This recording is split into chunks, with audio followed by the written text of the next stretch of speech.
जी जल्दी चलिए, देखिए आपके घर के बाहर एम्बुलेंस आई है।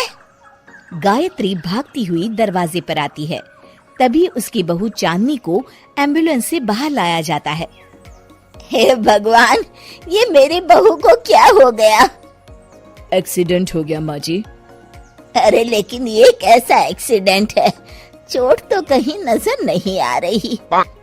अरे माँ जी, दिमाग में अंदरूनी चोट लगी है और ये अपनी याददाश्त खो बैठी है। हैं? मेरी बहू याददाश्त खो बैठी है, अब क्या होगा? आप फिक्र मत करिए, बस इनका अच्छे तरीके से ख्याल रखिए। मैंने दवाइयाँ दे दी हैं, अब मैं चलता हूँ। अगले दिन, अब तेरी तबीयत कैसी है बहू? बहू? किसकी बहू? हम भैरवगढ़ के ठाकुर विक्रम सिंह की बेटी रूपवती हैं। हम एक राजकुमारी हैं और तुम हमारी दासी हो बुढ़िया। अरे बेटा विशाल, बहू कैसी बहकी बातें कर रही है। अरे कुछ मत पूछो माँ, रात को मुझसे अपने पैर दबा रही थी। सर पर चोट लगने की वजह से इसका दिमाग पूरी तरह खराब हो गया है और ये अपने आप को राजकुमारी समझ रही है। तभी वहाँ चांदनी आ जाती है। तुम दोनों यहाँ क्या खुसुर फुसुर कर रहे हो? कहीं तुम दोनों मिलकर हमारे खिलाफ कोई षड्यंत्र तो नहीं रच रहे हो? हम तुम्हारा सर तलवार से उड़वा देंगे, समझे? अरे नहीं नहीं राजकुमारी जी, हम तो आपके सेवक हैं। भला हमारी इतनी हिम्मत? कहिए, आपने यहाँ हॉल में आने का कष्ट कैसे किया? हमें बहुत भूख लगी है। ए दासी, जल्दी से हमारे लिए भोजन का प्रबंध करो। आज हम शाही कबाब खाएंगे। विशाल अपनी माँ को चांदनी की बात मानने के लिए इशारा करता है। ठीक है राजकुमारी जी, मैं अभी आपके लिए भोजन लेकर आती हूँ। इस तरह विशाल और उसकी माँ ना चाहते हुए भी चांदनी की जी हजूरी में लगे रहते हैं। लाओ माँ, जल्दी से मेरा टिफिन दो, मुझे देर हो रही है।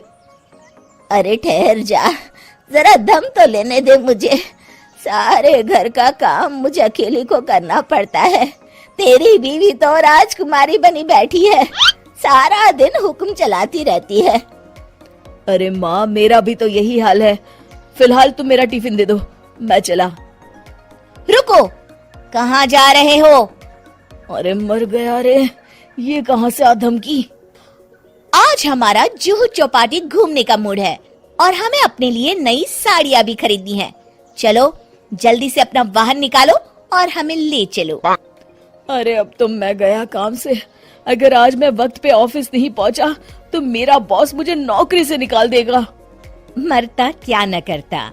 आखिरकार विशाल चांदनी को घुमाने ले जाता है और चांदनी अपने लिए ढेर सारी शॉपिंग भी करती है। ए दासी, टीवी पर कपिल शर्मा के आने का समय हो गया है, जल्दी से टीवी शुरू करो। अरे वाह, कपिल शर्मा तुझे याद है, बाकी कुछ याद नहीं। बहू तू तो बड़ी चालू लगती है, अपने फायदे की हर चीज तुझे याद रहती है। मैं तो तेरी इस अजीब बीमारी से परेशान हो गई हूँ। अगले दिन, अरे डॉक्टर साहब, आप इतने दिन से मेरी बहू का इलाज कर रहे हैं, लेकिन उसकी बीमारी तो सुधरने के बजाय और बढ़ती जा रही है।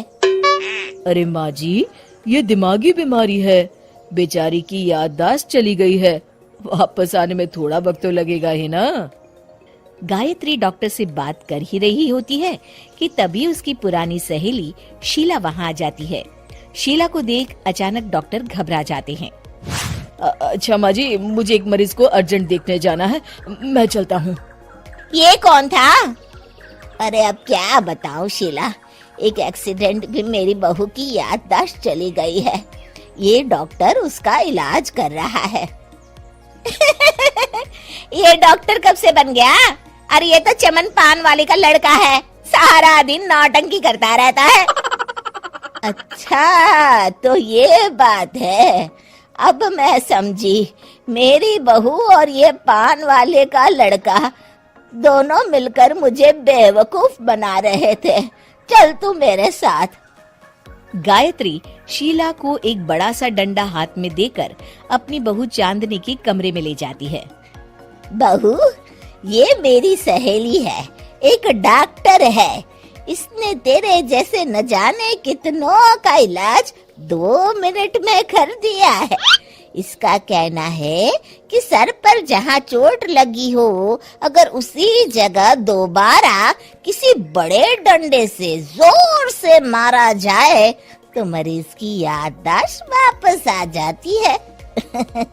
देख, हम डंडा भी लाए हैं। अपनी सास की बातें सुनकर और हाथ में बड़ा डंडा देख चांदनी घबरा जाती है।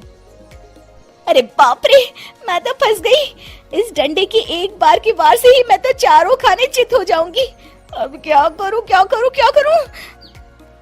लेकिन गायत्री, डंडा सर पर ठीक उसी जगह लगना चाहिए जहाँ चोट लगी है। अरे तू चिंता मत कर, 2-4 बार मारूंगी तो एक बार तो सही जगह लग ही जाएगा ना। चल बहू, तैयार हो जा। अरे नहीं नहीं माँ जी, मुझे मत मारिए। दरअसल घर के काम करने से बचने के लिए मैंने ये सब नाटक किया था।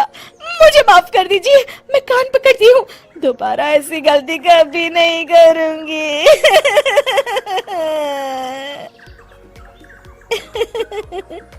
क्यों दोस्तों, कहानी कैसी लगी हमें जरूर बताइएगा।